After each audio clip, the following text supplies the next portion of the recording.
Good evening and welcome to VTV News. I'm Sophie Jeong in for Quinton Hall. And I'm Swathi Ganesh. Some terrifying news from last weekend. Vanderbilt police received a report that a man sexually assaulted a female student in a residence hall Friday of last week. This is the fifth sexual assault reported since December. A security notice was sent to all students regarding the reported incident.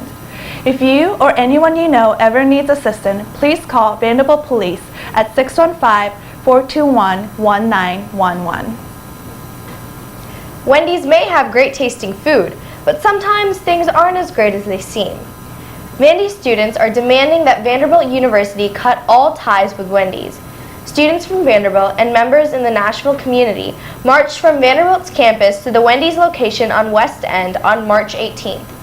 This march was the third stop on a 12-city tour conducted as part of the Boots and Braids campaign led by college students around the nation. The reason for the protest is due to Wendy's disrespect of farm worker human rights. The Boots and Braids protest will continue for the rest of this week, ending in Columbus, Ohio on Sunday. While some Vanderbilt students were showing their passion for social rights in Nashville, some other Vandy students were showing their passion for music at Baltimore. Vanderbilt's Mary Grace Johnson and the Claudius Quartet won national honors at the 2016-2017 Music Teachers National Association National Competition. The competition was held March 17 to 20th in Baltimore. Mary Grace Johnson took first place in the strings category of the Young Artist Performance Competition. The Claudius Quartet took third place in the strings category of the Chamber Music Competition.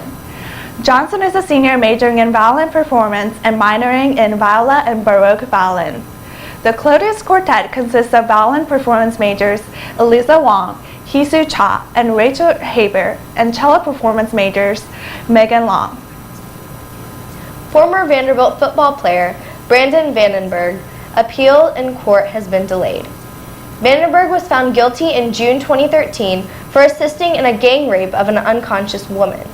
The hearing was scheduled for Wednesday, but the defense asked for a delay.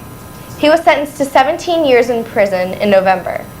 3 other former Commodore football players have been indicted from the case.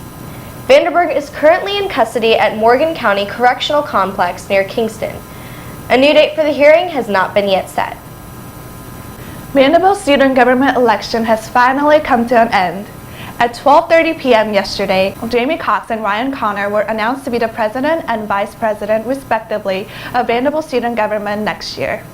According to the announcement, Jamie and Ryan's campaign attracted votes from 62% of the student body population against their competitors Willow Brathwaite and Samuel Jansen.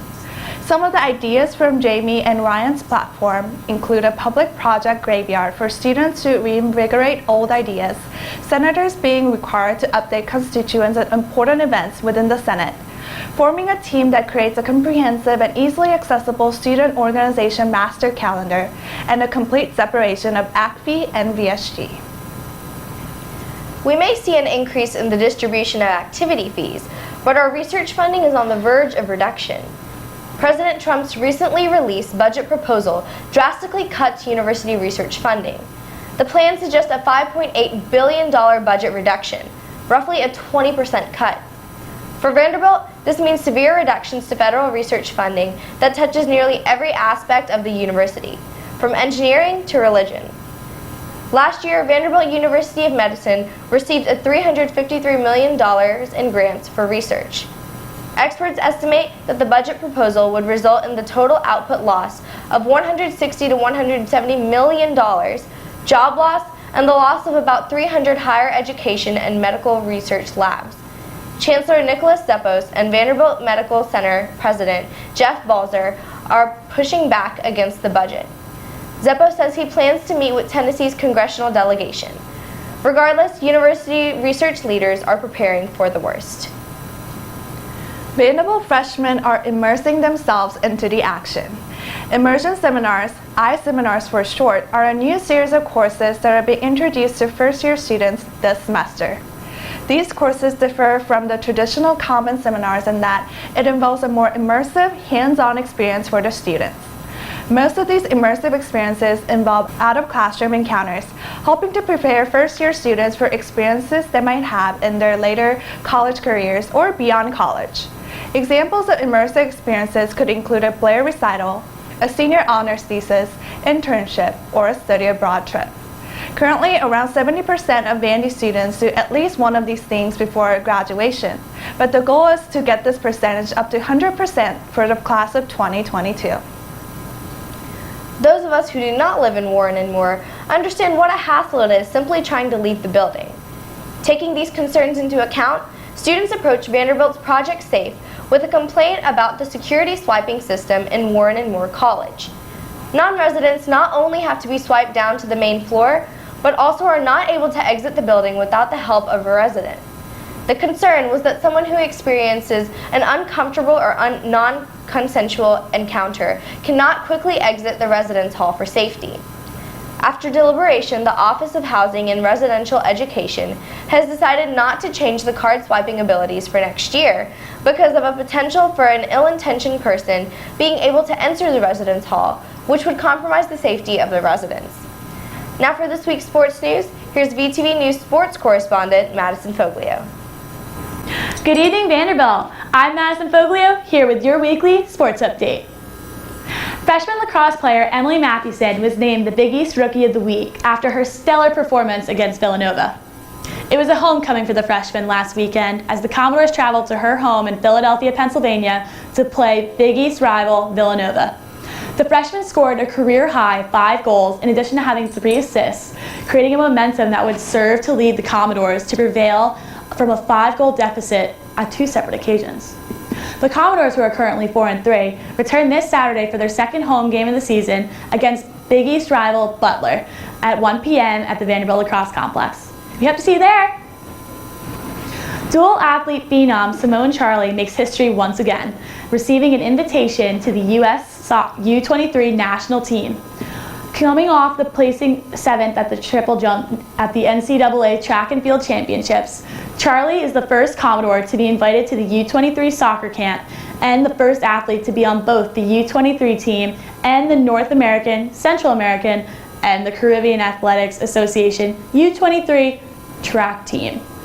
The tournament takes place in Portland, Oregon from March 26th to April 1st and will feature the U23 team, Portland Thorns FC, the Chicago Red Stars, and the Houston Dash.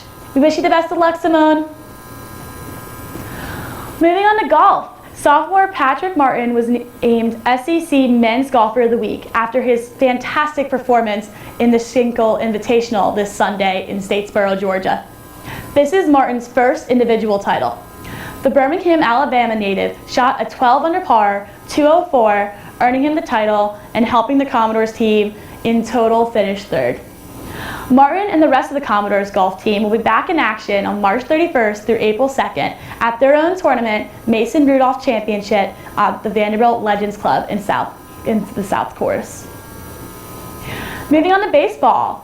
The Commodores defeated the Belmont Bruins 17-11 this past Wednesday night. Junior third baseman Will Toffee stole the show, scoring a career-best 6 runs in the victory. The Commodores, who are currently 14-8, return to conference play this Friday at Hawkins Field against Texas A&M at 6:30 p.m. That's all we have this week for sports. For more live updates, stats, and scores, please visit vucommodore.com. For VTV News, I'm Madison Foglio. Thanks, Madison. Now for this week's weather, here's VTV News weather correspondent John Horzen. What's up, Vandy? My name is John Horzen here with your 7-day forecast. In short, this week is going to be very gray. In long, if Lemony Snicket got to control the weather for a week, well, that. Let's get into it. Friday's going to be cloudy with a high of 73 and a low of 59. Saturday is looking to be much the same, but it's going to be, storming. It'll stop raining by Sunday, but it will still be cloudy. Highs of 74, lows of 55. Monday will be storming again. High of 75, low of 56. Tuesday, for a change, will be raining. High of 71, low of 52. Wednesday is going to be partly cloudy with a high of 76 and a low of 56. And to round out our news week, Thursday is going to be surprise cloudy. High of 75, low of 56. Forgive my singing. I hope you guys have a great week. For VTV News, I'm John Horzen. That's all for tonight's broadcast. Thanks for watching VTV News. I'm Sophie Jeong. And I'm Swathi Ganesh. Tune in next week for more top stories.